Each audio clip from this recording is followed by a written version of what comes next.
சொல்றேன், இன்னைக்கு உங்களுக்கு ஒரு தைரியத்தை, ஒரு மன வலிமையை இந்த பஸ்கா ஆட்டுக்குட்டி கொடுக்கிறார். கைகளை தட்டி கர்த்தரை மகிமைப்படுத்துவோமாக. ஹல்லேலூயா சொல்லுங்க, ஹல்லேலூயா. வாத யாருக்கு?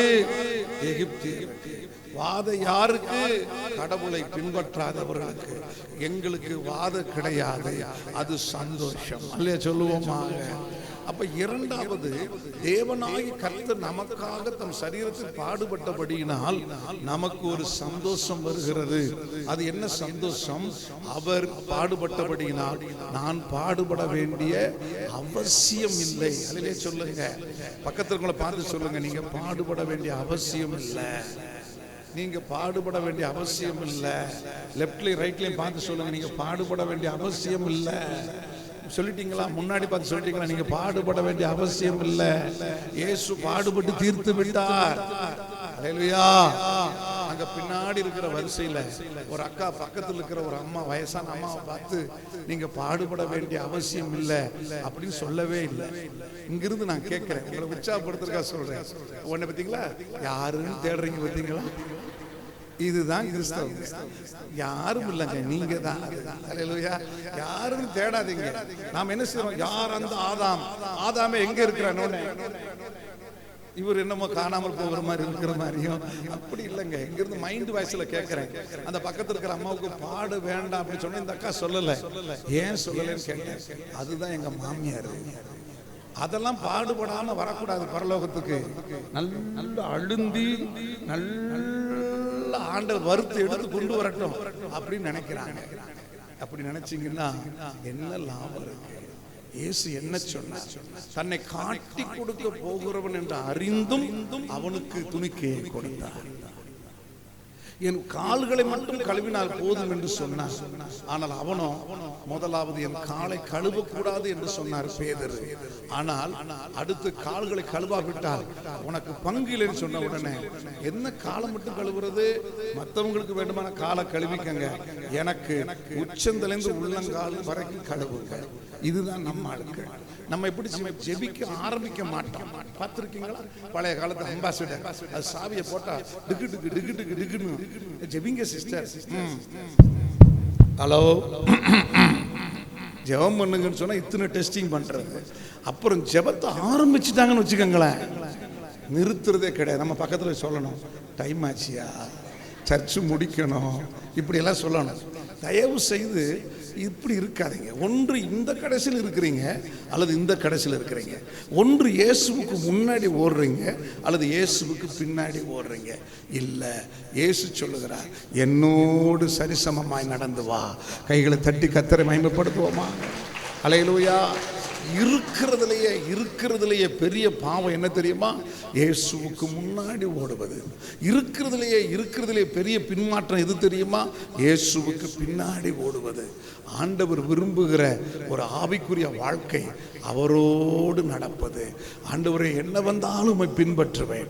யோபு பக்தன் சொன்னானே, என்னுடைய தோல் முதலானவைகள் அது அழுகி போனாலும், நான் மரித்து அடக்கம் பண்ணப்பட்டாலும் என் மீட்பரை நான் காண்பேன். அவர் பூமியில் வந்து நிற்பார் என்று சொல்லுகிறான் பாருங்க. அன்புதான் தேவனுடைய பிள்ளைகளுக்கு இருக்கிற பலன். அல்லேலூயா. இன்றைக்கு உங்களை பயமுறுத்துகிறது எது? மரண பயமா அல்லது பணத்தை பற்றிய பயமா அல்லது வியாதியை பற்றிய பயமா? இயேசு கிறிஸ்து இன்றைக்கு திருவிருந்து எடுக்கிற இந்த நேரத்தில் அதை உங்களுக்கு சுகமாக்க போகிறார். எனக்கு அருமையான ஒரு உயிருள்ள சாட்சியாக என்னுடைய மனைவி இங்கு வந்திருக்கிறார்கள். கர்த்தருக்கு சித்தமானால் மும்மணி தியானத்தில் நாளைக்கு ஆண்டவருடைய வார்த்தையை கொடுப்பார்கள். பாருங்க, பிறந்தது முதற்கொண்டு சிவப்பு அணுக்கள் குறைந்த ஒரு மனுஷி. அவளுக்கு திருமணம் ஆகாது, ஆனாலும் குழந்தை பிறக்காது என்று சொன்னார்கள். ஆனால் எப்பொழுது போனாலும் ஒரு படிப்பும் பெரிய அளவு கிடையாது. ஆனால் நடந்தது என்ன? ஒரு நாள் இதே போன்ற ஒரு ஆலயத்தில் திருவிருந்து எடுக்கும் பொழுது, ஆண்டவரே, பிறந்ததிலிருந்து சீக்குக்காரி, பலவீனமானவள், என்னால் ஒன்றும் செய்ய முடியாது என்று என் குடும்பத்தாரும் என் வீட்டாரும் எனக்கு வைத்தியம் பார்த்து பார்த்து கடைசியிலே நடக்கட்டும் என்று விட்டுவிட்டார்கள். நீர் எங்களுக்கு சுகம் கொடுப்பீரானால் நான் உமது ஊழியக்காரியாய் வருவேன். அல்லேலூயா சொல்லுவோமாக. பாருங்க, சிவப்பு அணுக்கள் ஒரு மனுஷனுக்கு குறைஞ்சிருச்சுன்னா எவ்வளவு வேதனை தெரியுமா? மருத்துவம் படித்தவங்களுக்கு தெரியும். எனக்கு அருமையானவங்களே, அவங்க அன்றைக்கு போய் திருவிருந்து எடுக்கிறாங்க. போதகர் எப்பொழுது வழக்கம் போல இது உங்களுக்காக பிக்கப்படுகிற அப்பம் அப்படி சொல்லிட்டு போறாரு. அவங்க பார்க்குறாங்க, அது ரொட்டியாக இல்லை, அது ஒரு பிச்சு போடப்பட்ட ஒரு மாமிசத்தின் துண்டாக இருந்தது. அவங்க கண்ணுக்கு மட்டும். நன்றாக புரிந்து கொள்ளுங்க. அதை அவங்க சாப்பிட்டு எந்திரிக்கிறாங்க. இன்றைக்கு வரைக்கும் அவங்களுக்கு 58 வயது, 3 பிள்ளைகளை சுகப்பிரசவமாய் பெற்று 7 பேர பிள்ளைகளுக்கு பாட்டியாக வந்திருக்கிறாள். ஒரு பெரிய வியாதி கிடையாது. ஏதாவது ஒரு செக்கப்புக்கு டாக்டர்கிட்ட போனோம்னா டாக்டர் கேட்பாங்க, உங்கள் அம்மாவுக்கு சுகர் இருந்துச்சா? ஆமாம். உங்கள் அப்பாவுக்கு சுகர் இருந்துச்சா?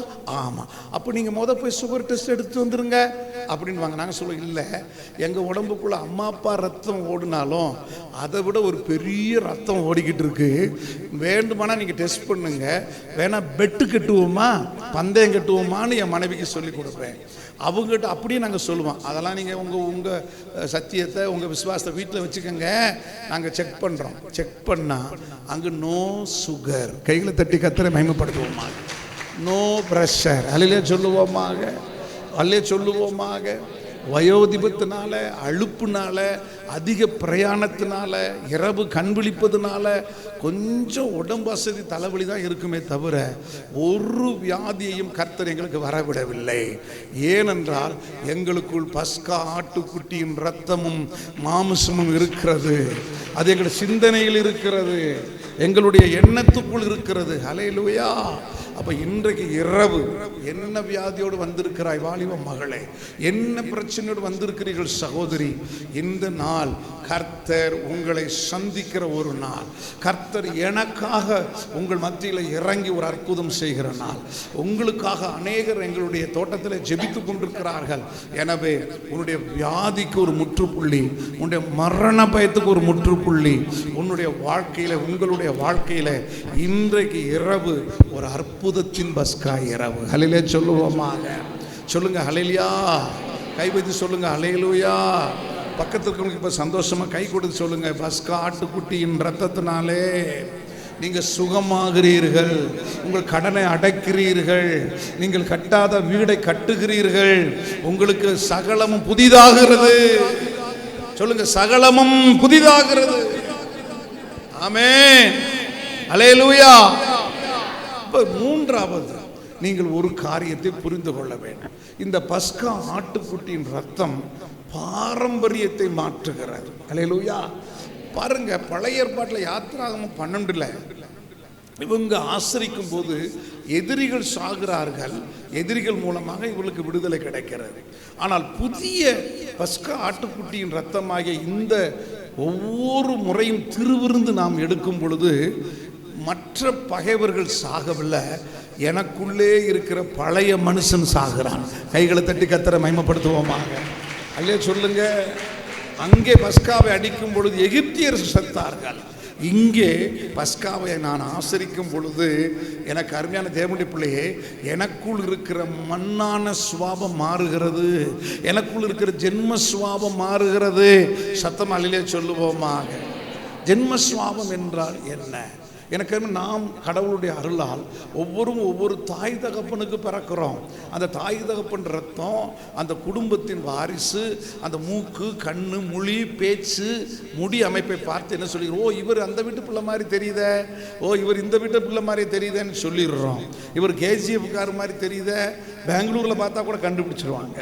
அப்போ பாருங்க, நிறம் மாத்திரமல்ல, தோல் மாத்திரமல்ல, நம்முடைய கண்களுக்கு தெரியாமல் உள்ளே ஜீன், உயிரணுக்கள் மூலமாக சுவாபமும் உள்ளே போகிறது. ஹல்லேலூயா. அதனால் தான் இயேசு கிறிஸ்துவாக கடவுள் பிறக்கிறதுக்கு அவர் ஒரு தகப்பனை தேர்ந்தெடுக்கவில்லை. தகப்பனுடைய இரத்தத்துக்கும் உயிரணுத்திற்கும் பிறந்திருப்பாரே, ஆனால் அவருக்குள்ளும் யோசேப்பின் சுவாபம் ஓடிக்கிட்டே இருந்திருக்கும். யோசேப்பின் சுவாபம் ஓடிக்கிட்டே இருந்திருக்கும். அவர் பரிசுத்த ஆவியினால் பிறந்ததனால் அவர் பிதாவுக்கு அடுத்தவைகளை சிந்தித்து கொண்டே இருந்தார். ஹல்லேலூயா. அப்போ மூன்றாவதாக இந்த பஸ்காவை நீங்களும் நானும் ஆசரிக்கும் பொழுது நமக்குள்ளே என்ன உண்டாகிறது என்றால், தெய்வீக சுவாபம் வருகிறது. சத்தமா சொல்லுவோமாக. என்ன சுவாபம் வருகிறது? தெய்வீக சுவாபம். சங்கீதம் 119:25. நான் ஒரு நாளில் 7 முறை ஜெபம் பண்ணினாலும் என் ஆத்துமா மண்ணோடு ஒட்டி கொண்டிருக்கிறது என்று தாவீது சொல்லுகிறார். நீங்கள் 2 பேதுரு 1:4 வாசிப்பீர் என்று சொன்னால், உங்களை தெய்வீக சுபாவத்தினால் நிரப்பும்படிக்காக இந்த தேவன் அற்புதங்களையும் அடையாளங்களையும் பலத்த செய்கைகளையும் உங்களுக்குள்ளே செய்தார் என்று அந்த வேத வசனம் சொல்கிறது. அல்லேலூயா. அப்போ நாம இன்றைக்கு தெய்வீக சுபாவத்தில் மாறவில்லை. இன்னும் மாறாதனால தான் தேசம் ரட்சிக்கப்படவில்லை. நன்றாக புரிந்து கொள்ளுங்க. தேசத்திற்கும் நமக்கும் சம்பந்தம் உண்டு. எனக்கு அருமையான தேவனுடைய பிள்ளைகளே, உங்களுக்கு நல்ல ஒரு வசனம் தெரியும். அது என்ன வசனம்? என் ஜனங்கள் தங்களை தாழ்த்தி ஜெபம் பண்ணும் பொழுது நான் அவர்கள் ஜெபத்தை கேட்டு அவர்கள் பாவத்தை மன்னித்து அவர்கள் வீட்டுக்கும் திருச்சபைக்கு மட்டும் சேமத்தை கொடுப்பேன். அப்படி போட்டிருக்கா? என்ன போட்டிருக்கு சொல்லுங்க, பக்கத்தில் சொல்லுங்க. என்ன போட்டிருக்கு? தேசம். அப்போ ஒரு கிறிஸ்தவன், ஒரு தேவனுடைய மனுஷன், ஒரு தேவனுடைய மனுஷி, ஒரு தேவனுடைய பிரதிநிதியாக இருக்கிற ஊழியக்காரன் தெய்வீக சுபாவத்துக்குள் வருகிறான் என்றால் அவன் நிமித்தம் தேசத்தை ஆளுகை செய்கிற அந்தகாரங்களை கர்த்தர் அவர் பூ என்று துப்பி தேசத்தை விட்டு வெளியே போடுவார். நீங்கள் நியாயாதிபதிகள் புஸ்தகம் 1, 2, 3, 4 வாசித்துக்கிட்டே வாங்க. இஸ்ரவேல் ஜனங்கள் தேவனுக்கு கோபமூட்டினார்கள். கர்த்தர் அவர்களை அந்நியர் கையில் விற்று போட்டார். 8 வருஷம், 10 வருஷம், 30 வருஷம் என்று எழுதப்பட்டிருக்கும். அதற்கடுத்து இஸ்ரவேல் ஜனங்களை காக்க ஒரு இரட்சகனை எழுப்பினார். அவன் வந்து நியாயம் விசாரித்தான், தேசத்தை ஒழுங்குபடுத்தினான், தேசம் அமைதலாய் இருந்தது என்று எழுதப்பட்டிருக்கும். அல்லேலூயா. அப்போ மூன்றாவதாக, இதுவரைக்கும் எனக்கும் என் குடும்பத்துக்கும் திருச்சபைக்கு மட்டும்தான் சம்பந்தம் உண்டு என்று நினைக்கிற தேவனுடைய மனுஷனே, தேவனுடைய மனுஷியே, அன்பான விசுவாசியே, உங்களுக்கும் தேசத்திற்கும் சம்பந்தம் இருக்கிறது. ஹல்லேலூயா சொல்லுங்க. ஹல்லேலூயா. அப்ப நீங்கள் ஒருவர் மாறும்போது உலகத்திலே பெரிய மாற்றத்தை கர்த்தர் கொடுக்க திட்டமுள்ளவராக இருக்கிறார். ஹல்லேலூயா. நாங்கள் 1988 ஊழியத்துக்கு அழைக்கப்பட்டோம்.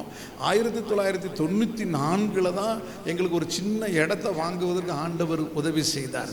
ஜெபம் பண்ணுவதற்கு, பொதுவாக எல்லாரையும் வரவழைத்து ஜெபம் பண்ணுவதற்கு. அன்றைக்கு பார்த்தீங்கன்னா அந்த இடத்தோட மதிப்பு 1 ஏக்கர் வெறும் 50,000 ரூபாய் தான். 1 ஏக்கர். அல்லேலூயா. இன்றைக்கு இந்த 36 வருஷத்தில் நான் எனக்கு அருமையில் அதில் 94 கழிச்சு பாருங்க, ஏறக்குறைய 25 வருஷத்துக்குள்ள நாங்கள் அங்கே ஜெபம் பண்ணி கர்த்தருடைய ஊழியத்தை செய்கிறதுனால அந்த ஏரியாவில் இன்றைக்கு 1 ஏக்கர் பல கோடி ரூபாய். கைகளை தட்டி கர்த்தரை மகிமைப்படுத்துவோமாங்க. அல்லேலூயா. அதே மண்ணு தானே, அதே ஊர் தானே. இப்போ மட்டும் ஏன் அங்கே விலை கூடுது? அந்த விலை கூடும்போது எதனால கூடுதுன்னா, அந்த தேசத்தில் ஜெபிக்க ஆரம்பிக்கும் பொழுது அசுத்த ஆவிகள் ஓடுகிறது. அந்த இடத்துல பள்ளிக்கூடங்கள், அந்த இடத்துல நல்ல வசதிகள், நீர் ஊற்றுகள் பூமியில் அடியில் உண்டாகிறது. பட்டணத்தில் இருக்கிறவங்கெல்லாம் பட்டணத்தில் நெருக்கமாக இருக்கிறத விட இந்த சர்ச் இருக்கிற இடத்துல போய், இந்த ஜெபிக்கிற இடத்துல போய் வீடை வாங்குவோமே என்று வாங்க போட்டி போடுகிறார்கள். விலை கூடுகிறது. ஹல்லேலூயா சொல்லுங்க. ஹல்லேலூயா. கடைசியாக சொல்லி முடிக்கிறேன். எனக்கு அருமையான தேவனுடைய பிள்ளைகளே, உங்களுடைய வாழ்க்கைக்கு ஒரு சின்ன உதாரணம். 1 லிட்டர் பால் அதன் விலை வெறும் 60 ரூபாயிலிருந்து 70 ரூபாய் தான். 70 ரூபாய் கூட வச்சுக்கங்க. ஆனால் அந்த பால் தயிராக மாற்றப்படுகிறது.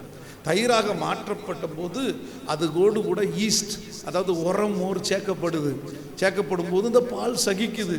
அதற்கடுத்து தயிராக மாறி விடுகிறது. தயிரை அப்படியே வைத்திருந்தால் விலை கம்மி தான், 100 ரூபாய் தான்.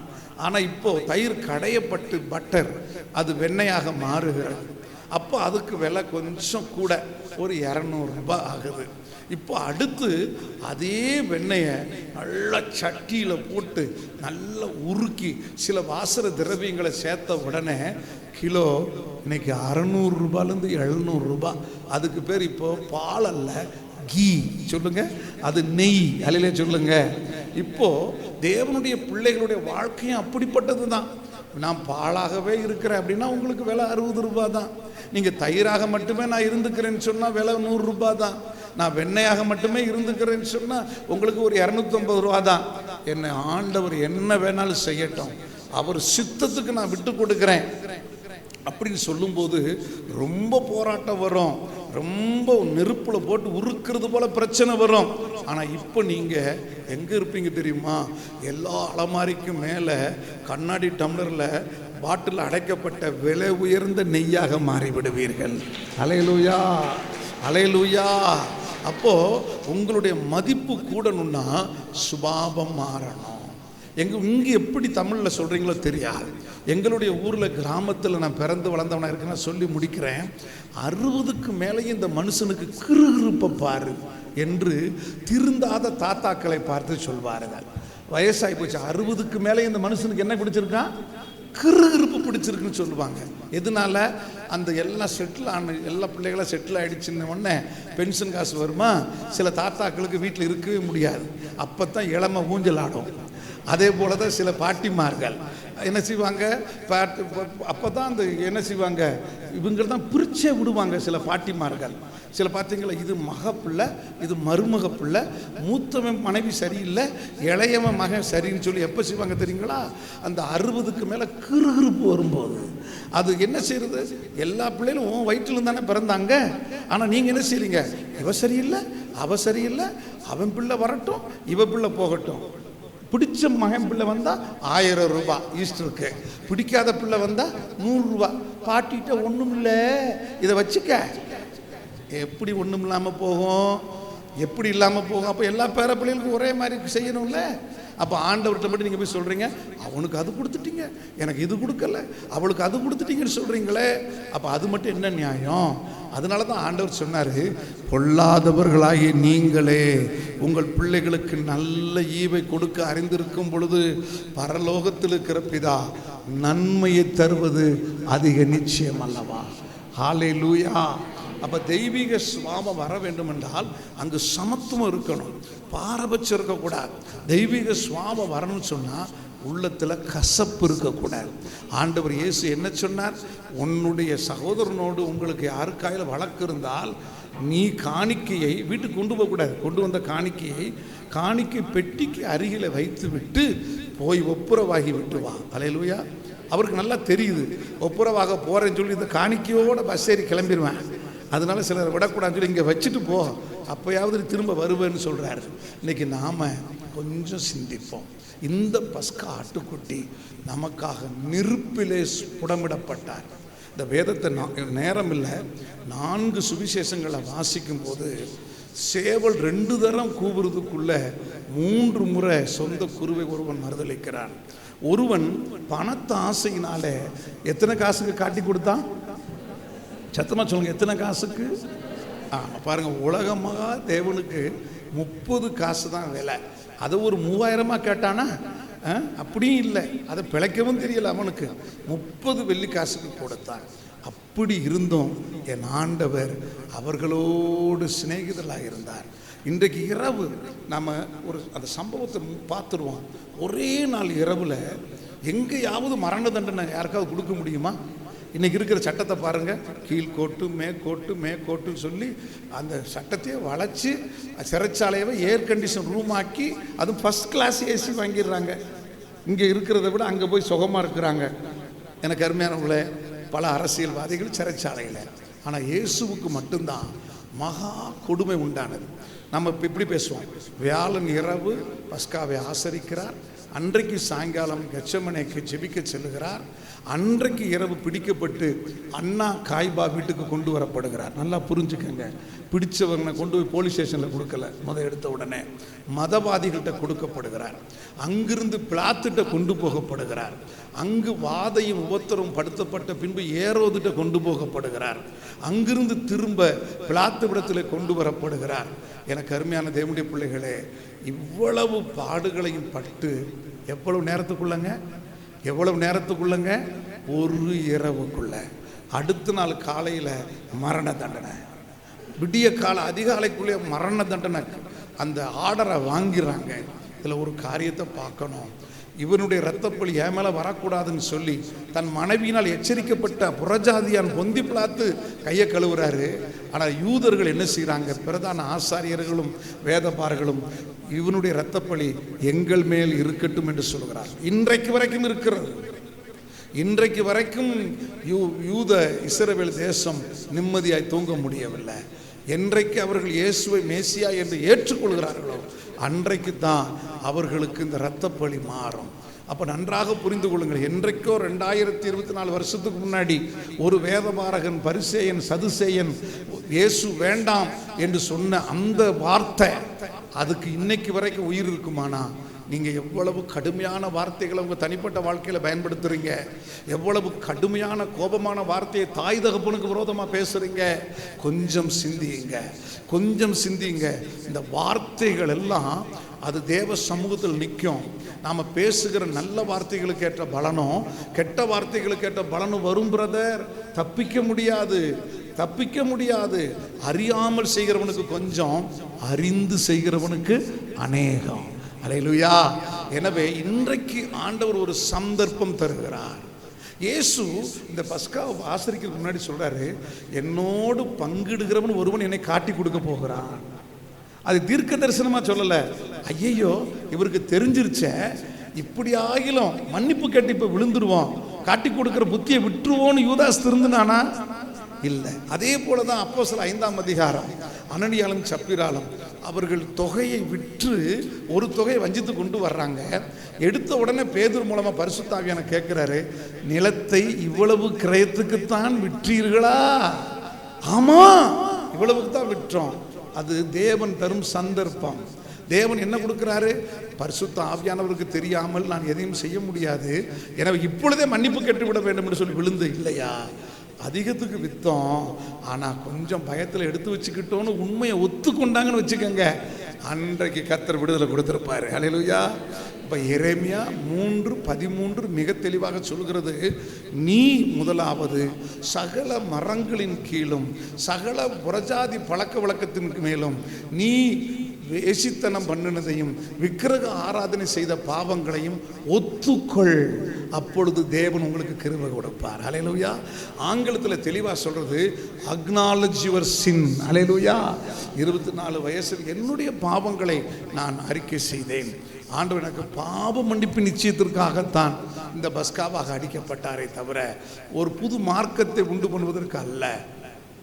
எனவே இந்த சந்தர்ப்பத்தை நாம், ஆண்டவரே என்னை கழுவும், என் குடும்பத்தை கழுவும், என்னை சுத்திகரியும் என்று சொல்லி கேட்பதற்கு பயன்படுத்துவோம். இந்த பஸ்கா தேவன் உங்களுக்கு கொடுக்கிற ஒரு சந்தர்ப்பம். அல்லேலூயா. கண்களை மூடுவோமாக. நமக்கு தெரிந்த ஒரு கவியை பாடுவோம். அடுத்த போதகர் ஐயா அவர்கள் பொறுப்படுத்திக் கொள்வார்கள். அல்லேலூயா. அன்பரின் நேசம். அல்லேலூயா. அன்பரின் நேசம் ஆர் சொல்லலாம், அதிசய அன்பரின் நேசம் ஆர் சொல்லலாம், பிரிந்திடும் வேளை நெருங்கியதானே. கைதட்டி. பிரிந்திடும் வேளை நெருங்கியதாலே, மருகின சீசர்காய் மருகி நின்றாரே,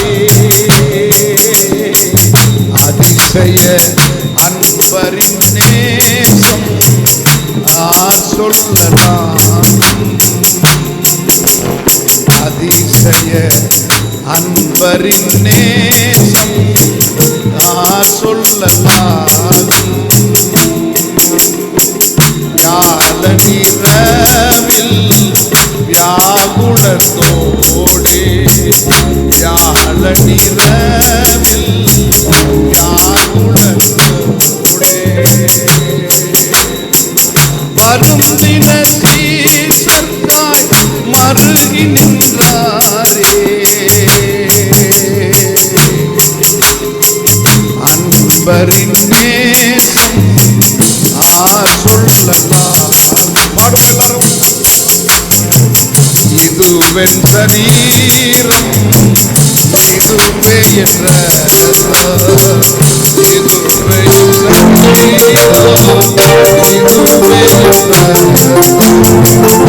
என்னை நினைத்து பாடி அருந்தும் என்றாரே.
பேச சொன்ன விதத்தில் நான் சொல்லியிருக்கிறேன்.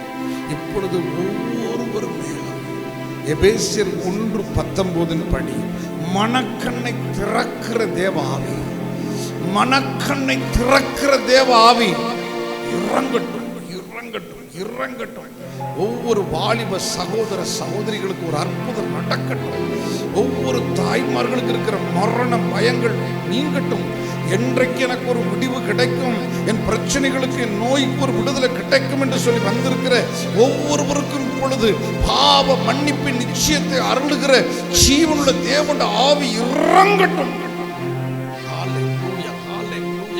தயவாய் வாய் விட்டு பேசுங்க, அறிக்கை செய்யுங்க, அறிக்கை செய்யுங்க. யூதாசுக்கு சந்தர்ப்பத்தை கொடுத்தார், பேதுருவுக்கு சந்தர்ப்பத்தை கொடுத்தார். என் அன்புக்குரியவர்களே, தேவனாய கர்த்தர் பார்வோனுக்கு பலவிதமான 10 விதமான வாதைகளையும் சந்தர்ப்பத்தை கொடுத்து மனம் திரும்புவான் என்று பார்த்தார். அவன் மனம் திரும்பவில்லை. அவனுடைய இருதயம் கடினப்பட்டது, அவனுடைய இருதயம் கடினப்படுத்தப்பட்டது. நாம் இன்றைக்கு அப்படிப்பட்டவளா இருக்கக்கூடாது. துதிப்போம், துதிப்போம், துதிப்போம், துதிப்போம். நமக்காக விபரீதங்களை சகித்த இயேசு வந்திருக்கிறார். நமக்காக நம்முடைய தேவ ஆலயத்திலே இன்றைக்கு விசேஷமான ஒரு அற்புதத்தை செய்யும்படி வந்திருக்கிறார். நீங்கள் இன்றைக்கு உண்மையாய் மனம் திரும்பி பாவத்தை அறிக்கை செய்து அதை முழுக்க விட்டுவிடும் பொழுது இந்த பெரிய வியாழன் புனித வாரம் முடிவதற்குள்ளே நடக்கக்கூடாத அற்புதங்கள் நடப்பதை காண்பீர்கள். நீண்ட நாள் காத்திருக்கிறது நிறைவேறுவதை காண்பீர்கள். இந்த நாளிலிருந்து இழந்த அத்தனை உங்களுக்கு திரும்ப கிடைக்கிறது. உனக்குள்ள இருக்கிற செத்து போன மனுஷன் உயிரடைகிறான். உயிரோடு இருந்தும் செத்த வாழ்க்கை வாழ்ந்து கொண்டிருக்கிற கிறிஸ்தவம் மாறி அங்கு மறுரூபத்தின் கிறிஸ்தவ வாழ்க்கை, தெய்வீக சுபாவத்தோடு கூடிய கிறிஸ்தவ வாழ்க்கை வருகிறது. இதுவரைக்கும் நீங்கள் ஜெபித்து ஜெபித்து பார்த்தாலும் ஒன்று நடக்காது போல இருக்கிற காரியங்கள் மாறி ஒரு திறந்த வாசல், ஒரு வானம் திறக்கப்பட்டிருக்கிறது இப்பொழுது காண்பீர்கள். கைகளை தட்டி கர்த்தரை மகிமைப்படுத்துவோமா? எழுந்தருளும் ராஜா, எழுந்தருளும். இந்த திருச்சபையை, இந்த கேஜிய கோளார் தங்கவயல் பகுதிக்கு நீர் ஒரு மகிமையான திருச்சபையாய், முன் உதாரணம் உள்ள திருச்சபையாய், ஆத்ம ஆதாயம் செய்கிற திருச்சபையாய் நீ மாற்றுகிறதுக்காக நன்றி, நன்றி. தொடர்ந்து நடத்தும் இயேசு ரட்சகர் நாமத்தில் பிதாவே.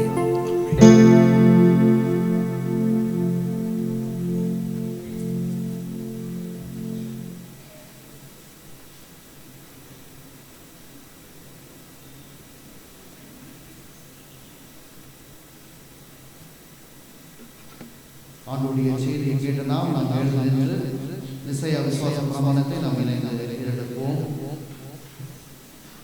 வானத்தையும் பூமியும் காணப்படாத எல்லாவற்றையும் சர்வவல்லமையுள்ள பிதாவாகிய தேவனை விசுவாசிக்கிறேன்.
சபையார் அவர்கள் தொடர்ந்து சபையின் அறிவிப்பு நம்முடைய செக்ரட்டரி அவர்கள்